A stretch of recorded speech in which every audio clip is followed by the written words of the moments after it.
ఈరోజు మనం 21వ రోజు నిరవధిక నిరాహార దీక్ష చేస్తున్నాం. కానీ ఇంతవరకు మనకు స్పందన లేదు. ఎందుకంటే పెద్దారణం ప్రజలు వాళ్ళ గుండెల్లో అనుకుంటున్నాం. ఎందుకంటే 21వ రోజు అయిందంటే కూడా దీన్ని మనం పెద్దారణంలో రానివ్వమని చెప్పింది వాస్తవం ఉంది. కానీ కొంతమంది మండల లీడర్లను కానీ పిలిచి అయ్యా ఏమో జరిగింది కానీ మీరు దాన్ని ఏదో ఒకటి చెయ్యాలని చెప్పాలని ఉద్దేశం లేదంటే రేపు ఎలక్షన్ వచ్చినప్పుడు కూడా పిలవకుండా ఉంటారా పెద్దవాళ్ళ నాయకులు? మీరు అది కూడా ఆలోచించాలి.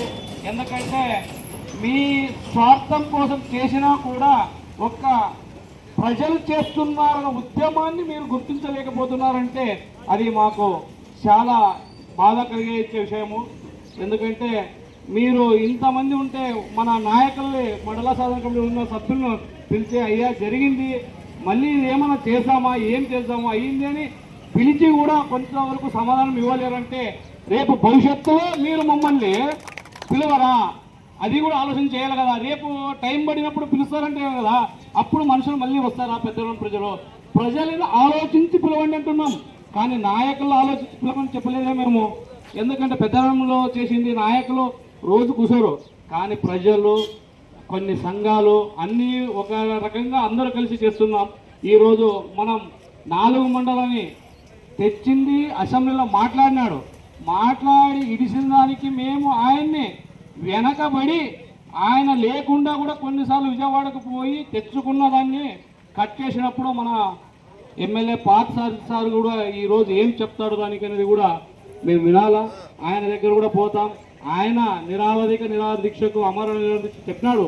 ఆయన ఉంటే మేము మా ఊరు తరపు నుంచి రోజు ఇంతమంది అక్కడ ఆందోళనలో పెడతాడంటే కూడా ఉంటాం. కానీ ఆయన ఇచ్చిన మాట నిలబెట్టుకుంటాడంటే మా పెద్దవాళ్ళ ప్రజలు కూడా పోయి ఆయనకు సపోర్ట్గా సంఘీభావంగా కూడా పెడతాం. 4 మండలం అంటారు, 4 మండలం ఇచ్చినా సంతోషం, మేము వ్యతిరేకించలేదు. కానీ పెద్దరణం వచ్చిన దాన్ని లాక్కున్నందుకే బాధపడుతున్నాం ప్రజలు. ఇక్కడ నాయకులకు కూడా బాధ ఉందో లేదో ప్రజలకు ఎక్కువ ఉంది. అరివాణంలో ప్రజలను విచారించండి. మీరు వచ్చి ఎవరైనా ఒక పిల్లల్ని అడగండి ఎందుకయ్యా అని కూడా చెప్తున్నారే. కానీ మీరు లీడర్ కోసము అది అనేది చాలా సిగ్గుచేటు మీకు. ఎందుకంటే 21వ రోజు అయితే మీకు తెలియదా? అధికారులకు తెలియదా? కానీ దాన్ని నాయకులు పిలిపించి అయ్యింది ఏదో ఒకటి చేసామని చెప్పే జ్ఞానం మీకు లేనప్పుడు ఆ జ్ఞానాన్ని ఉదయించే శక్తి మన పెద్ద ప్రజలకు కూడా ఉందని చెప్తున్నాం.